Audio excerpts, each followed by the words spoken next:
और अंत में एक वाक्य कह दूं, इसमें सबके लिए है, इसमें कृष्ण के लिए भी है, सुदामा के लिए भी है, कृष्ण के बड़े भाई बलदाऊ जिन्हें हलदर कहते हैं यानी किसान के लिए भी है, एकलव्य के लिए भी है, और जो बहुत बुजुर्ग हैं पितामह भीष्म और द्रोण के लिए भी है। परंतु एक गलती कंक्लूड कर दी है वित्त मंत्री जी ने कि शकुनी के लिए कुछ नहीं छोड़ा है। इस कारण से पासे फेंके जा रहे हैं महाभारत करने के लिए, परंतु आश्वस्त रहिए ये बजट जानते कहां ले जाएगा, जो हम नित्य प्रार्थना करते हैं, परम वैभवम नेतु मेतत् स्वराष्ट्रम समर्था भवत्वा शिशाते विषम। धन्यवाद। Thank you. माननीय सभापति महोदय, अभी मैंने अपने पूर्ववर्ती वक्ताओं के बहुत से विचार सुने, तमाम आंकड़े, तथ्य और कथ्य यहां पर बताए गए।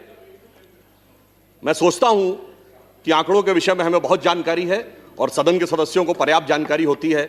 मैं इस आय व्यय के अभिलेख यानी बजट के कुछ मंतव्य और सरकार का इसमें क्या गंतव्य है, इसे मैं द्रष्टव्य करने का प्रयास करता हूं। सबसे पहले जब कपिल सिब्बल जी ने शुरू किया था तो उन्होंने कहा था कॉन्टेक्स्ट एंड बैकग्राउंड, यानी संदर्भ और पृष्ठभूमि। कोई चीज कैसे शुरू हुई उसकी पृष्ठभूमि देखनी चाहिए। तो इस संदर्भ में मैं सबसे पहले कोट करना चाहूंगा कि 2004 में जब चिदंबरम जी ने यूपीए सरकार का पहला बजट दिया था तो उन्होंने एक शब्द बोला था जो उनके बजट भाषण में है, quote, the economic fundamentals are strong and the balance of payment is robust. यानी हमने वह पृष्ठभूमि छोड़ी थी जिसमें वो कह रहे थे कि इकोनॉमी मजबूत थी। दूसरा मैं उदाहरण देना चाहूंगा, श्री अरुण जेटली जी ने 2014 के बजट में जो कहा था, the 2 successive years of sub 5% growth has resulted in the challenging situation coupled with the double-digit food inflation to be lowered. यह पृष्ठभूमि और यह संदर्भ था जब हम छोड़ते हैं, और यह पृष्ठभूमि व संदर्भ जब आप छोड़ते हैं। बहुत से हमारे सदस्यों ने कोविड की बीमारी का उल्लेख किया तो हमारे प्रतिपक्ष के सदस्यों ने कहा कि साहब कोविड से पहले भी तो अर्थव्यवस्था बड़ी अच्छी स्थिति में नहीं थी और उसका मूल कारण मोदी सरकार की नीतियां थी उनके अनुसार। तो मैं इस विषय में कोट करना चाहता हूं कि आईएमएफ की डायरेक्टर हैं Kristalina Georgieva.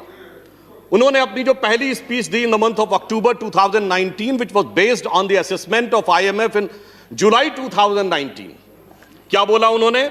The global economy is now in a synchronised slow down. Then she added in her speech that the deceleration will cause the global growth to slide down at the lowest since the start of the decade. She blamed the slowdown on the range of issues, but clubbing them under one common theme, that is the fracture, trade disputes taking a toll, and the global trade comes to the near standstill. यानी उन्होंने कहा कि 10 साल में सबसे खराब स्थिति में विश्व की अर्थव्यवस्था सिंक्रोनाइज्ड स्लो डाउन में थी। सभापति महोदय, जो रेंज ऑफ उन्होंने इश्यूज बताए उसमें मोदी सरकार का इशू कहीं नहीं था।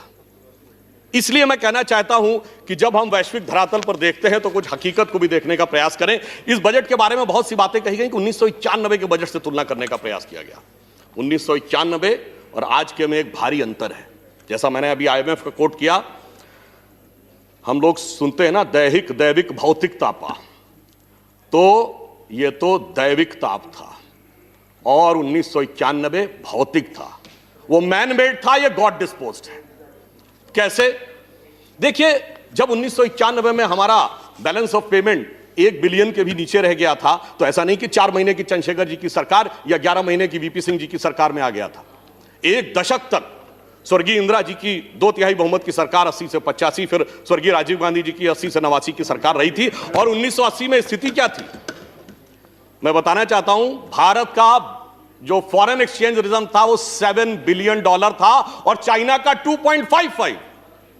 कहां खड़ा था चाइना 80 में और कहां खड़े थे हम, और फिर कहां खड़ा हो गया वो और कहां खड़े हो गए हम। आप ये समझिए कि जब फॉरेन एक्सचेंज रिजर्व $1 बिलियन रह गया था, उससे कम, वो 100 कब हुआ था? 2004 में अटल जी की सरकार में, और 500 कब हुआ? मोदी जी की सरकार में। यह अंतर है कि हमने किस रूप में किस प्रकार से आगे बढ़ाया। और मैं यह भी कहना चाहूंगा कि कोविड काल में जो कुछ हुआ यह तो अपने आप में अभूतपूर्व था, क्योंकि यह मनुष्य जाति के ज्ञात इतिहास की सबसे बड़ी त्रासदी थी। हम सब इस बात से वाकिफ हैं, हम इसमें डिटेल में नहीं जाना चाहते। हम इस बजट में सिर्फ एक बात कहना चाहते हैं कि सबसे बड़ी बात जो वित्त मंत्री महोदया ने की, पूरी ट्रांसपेरेंसी की है। इसीलिए 9.5% का फिस्कल डेफिसिट दिखाई पड़ रहा है। हमने वो कार्य नहीं करने का प्रयास किया कि पूर्ववर्ती समय में 1,40,000 करोड़ के ऑयल बॉन्ड से जो भारत सरकार को पे करने थे, परंतु वह ऑयल कंपनीज के खाते में दिखाए गए और उस कारण से फिस्कल डेफिसिट कम रहा। मगर एक हिम्मत दिखाई है, मैं कहना चाहूंगा निर्मला जी ने यथा नाम तथा गुणा के अनुसार निर्मलता के साथ पारदर्शी बजट दिया है। दूसरी बात, अब आप समझिए जब कोविड आया तो सबसे बड़ी प्रॉब्लम क्या थी? स्वास्थ्य। और जैसा कि हमारे साथ के वक्ताओं ने बताया, प्रिवेंटिव, क्यूरेटिव और वेलनेस सबका, तो स्वास्थ्य पे सर्वाधिक ध्यान दिया जाना था। स्वाभाविक रूप से यहां पर जो स्वास्थ्य में बढ़ोतरी हुई, तमाम वक्ता बता चुके हैं 137% की हुई, परंतु मैं यह कहना चाहूंगा कि एक जब हम कोविड की बात करते हैं तो कहते हैं मेडिसिन के साथ साथ लॉन्ग टर्म इम्यूनिटी भी चाहिए, यानी हमारी जो अंतर्निहित शरीर की प्रतिरोधक क्षमता है वो बढ़नी चाहिए। वही तो इस बजट में किया गया है। सबसे ज्यादा जोर इंफ्रास्ट्रक्चर और कैपिटल एक्सपेंडिचर पे दिया गया है, जो लॉन्ग टर्म इंट्रिंसिक स्ट्रेंथ को बढ़ाने वाला है। देखिए, सरकारें बहुत से काम करती हैं, 3 श्रेणी के कार्य होते हैं। एक जो पिछली सरकारों ने भी किए, हमने किए, बेहतर किए, ज्यादा किए, जैसे रोड, रेल, पावर, डिटेल में नहीं आता हूं, बहुत बेहतर किया, बगैर किसी आरोप के किया। दूसरा होता है जो पिछली सरकारों ने प्रयास किए परंतु किसी कारणवश वो अंजाम पे नहीं दे पाए, जैसे जीएसटी, एग्रीकल्चर लॉज भी कुछ लाए थे, नहीं कर पाए। परंतु कुछ कार्य ऐसे होते हैं जो पिछली सरकारों के ध्यान में नहीं आए।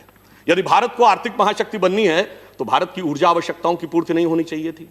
यदि ऊर्जा आवश्यकताओं की पूर्ति होनी थी तो शायद यह नहीं सोचा होगा किसी ने कि सोलर एनर्जी तो सोची होगी, परंतु सोलर अलायंस बनेगा और उसका नेता भारत बनेगा, यह किसी ने नहीं सोचा था। यह हमारी सरकार ने करके दिखाया और इस बजट में 1,000 करोड़ रुपए का प्रावधान दिया है। और इस बजट में एक और चीज की है, हाइड्रोजन एनर्जी का एक कमीशन बनाने की शुरुआत की है, यानी क्लीन एनर्जी की दृष्टि से भारत नए सिरे से कैसे आगे बढ़ेगा, वो एक ऐसी चीज है जो कि उन्होंने इसमें करके दिखाया है।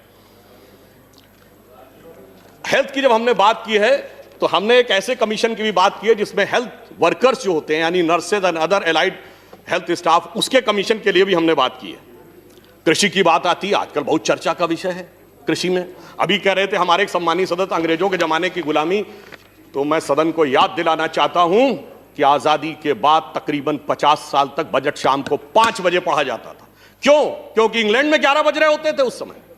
अटल जी की सरकार ने आकर वो बदला कि हम गुलामी की मानसिकता से, गुलामी के समय के हिसाब से काम नहीं करेंगे, और मोदी जी ने डेट बदली कि 28 फरवरी की जरूरत नहीं, क्योंकि मानसून आता है तो भारत के अनुसार होना चाहिए।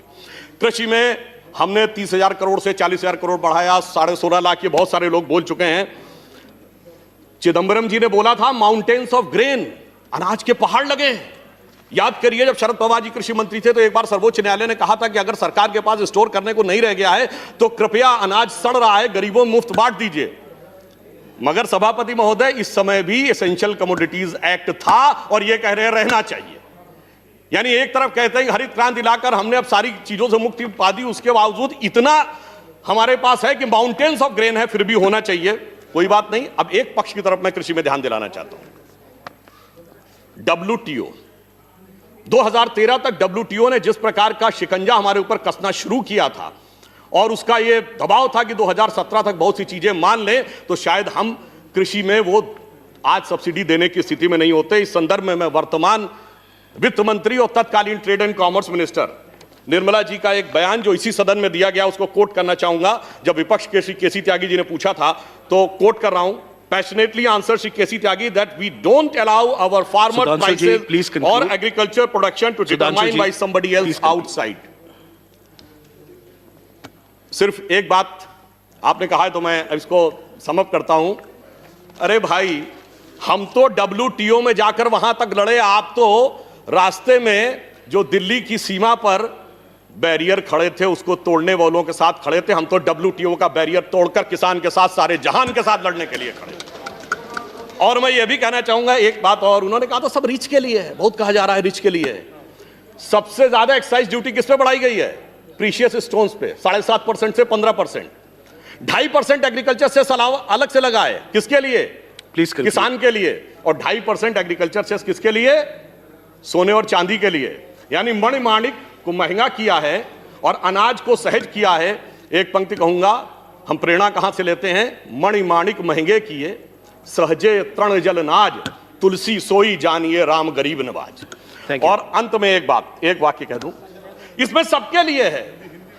इसमें कृष्ण के लिए भी है, सुदामा के लिए भी है, कृष्ण के बड़े भाई बलदाऊ जिन्हें हलदर कहते हैं यानी किसान के लिए भी है, एकलव्य के लिए भी है, और जो बहुत बुजुर्ग हैं पितामह भीष्म और द्रोण के लिए भी है। परंतु एक गलती कंक्लूड कर दी है वित्त मंत्री जी ने कि शकुनी के लिए कुछ नहीं छोड़ा है। इस कारण से पासे फेंके जा रहे हैं महाभारत करने के लिए, परंतु आश्वस्त रहिए ये बजट जानते कहां ले जाएगा, जो हम नित्य प्रार्थना करते हैं, परम वैभवम नेतुमेतत् स्वराष्ट्रम समर्था भवत्वा शिशाते भृशम। धन्यवाद। Thank you.